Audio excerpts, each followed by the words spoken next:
అమ్మాయిలు మీ అందరికీ నేను ఒక విషయం చెప్తాను. ఎందుకంటే మీ అందరికీ అమ్మలాంటిది అంటనమాట. నేను మీ అందరిలో మా అమ్మాయి ఉంది. మా అమ్మాయి గురించి అంటే మా అమ్మాయి ఒక్కదానికి కాదు, మీకు కూడా చెప్పాలని చెప్తున్నాను అన్నమాట. మా అమ్మాయి బాగుండాలని మీరు కూడా బాగుండాలి అలాన్న ఉద్దేశంతో నేను చెప్తున్నాను అన్నమాట. ఏంటంటే మొన్న రీసెంట్గా ఏంటంటే బయట జరిగిందన్నమాట. మీరు హాస్టల్లో ఉన్నది మీకు తెలియదు. మీకు ఎందుకంటే చూడడానికి ఫోన్లు గట్రా ఏముండవు కాబట్టి మీకు తెలియదు. మీకు మేడం గారు సార్లు చెప్తారనుకో. కాకపోతే ఏంటంటే నేను చెప్తున్నాను అన్నమాట. అమ్మగారు బయట మొన్న ఏమైందంటే 65 సంవత్సరాల ముసలాతను 8వ తరగతి చదివే అమ్మాయిని అన్నమాట. అప్పుడే 4 సార్లు బయటకు వాళ్ళ తాతయ్యని అనేసి హాస్టల్ నుంచి తీసుకెళ్ళడం జరిగిందట. వాళ్ళ తాతయ్యని అలాగనేసి తీసుకుని వెళ్తే ఎవరన్నా తాతయ్య అంటే పంపిస్తారు కదా, అలా అనేసి వాళ్ళ తాతయ్య తీసుకుని పంపిస్తే ఆడు ఏం చేసేవాడు, తీసుకుని వెళ్ళడం, అమ్మాయికి పాడు చేసేయడం, అమ్మాయికి ఏవో పునః పక్కలు కొనేసి ఇచ్చాడు, మళ్ళీ తీసుకొచ్చి దింపేయడం చేసేవాడు అన్నమాట. అలా 3 సార్లు జరిగిన తర్వాత 4వ సార్లు మొన్న రీసెంట్గా పట్టుకున్నారన్నమాట. చూసి బయట వాళ్ళే చూసి ఈ అమ్మాయిని ఇలా ఎందుకు తీసుకెళ్తున్నాడు ఏటాలగానే తీసుకుని వెళ్తే ఆ అమ్మాయి ఒక 65 సంవత్సరాలు ముసలతను ఎక్కడున్నారు వాళ్ళు తుప్పల దగ్గర ఉన్నారన్నమాట.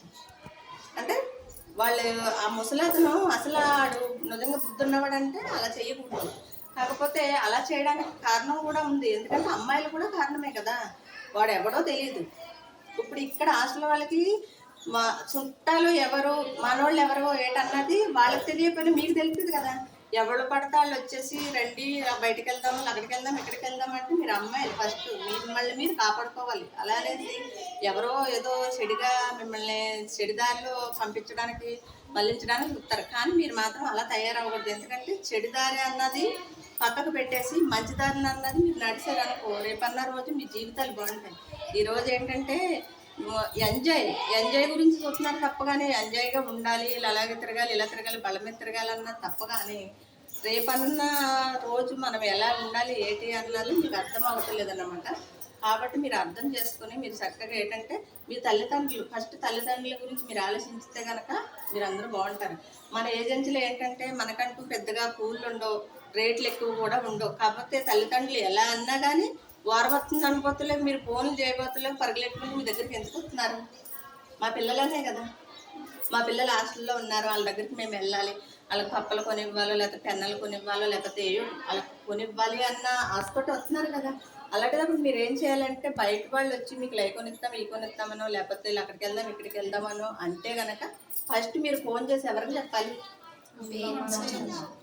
పేరెంట్స్ చెప్పాలి కదా. పేరెంట్స్ మీ మీద చాలా ఆశలు పెట్టుకుని, ఎందుకంటే మీరు అమ్మాయిలు హాస్టల్లో ఉన్నారంటే మాకు నిద్రలు ఉండలేదు.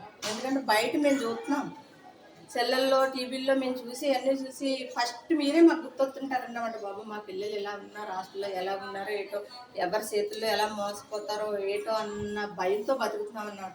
ఆ భయం లేకుండా ఉండాలంటే దానికి కారణం ఎవరు? గట్టిగా మీరే కదా. మిమ్మల్ని మీరు కాపాడుకున్నారనుకో, మిమ్మల్ని మీరు కాపాడుకున్నప్పుడు మమ్మల్ని కాపాడిన వాళ్ళు అవుతారన్నమాట. మీరు ధైర్యంగా ఉండి మీరు చక్కగా ఎవ్వరూ కూడా ఏది చెప్పినా వినకుండా మంచిగా మంచి దారిలో కనుక నడిస్తే కనుక మేము చాలా ధైర్యంగా బతుకుతాం. కాబట్టి మీరందరూ కూడా నేను చెప్పింది కొంచెం అర్థం చేసుకొని మీరు అందరూ కూడా బాగుంటే మీలో ఉన్న మా అమ్మాయి కూడా బాగుంటుందన్న ఆలోచనతో నేను ఈరోజు చెప్పడం జరుగుతుంది.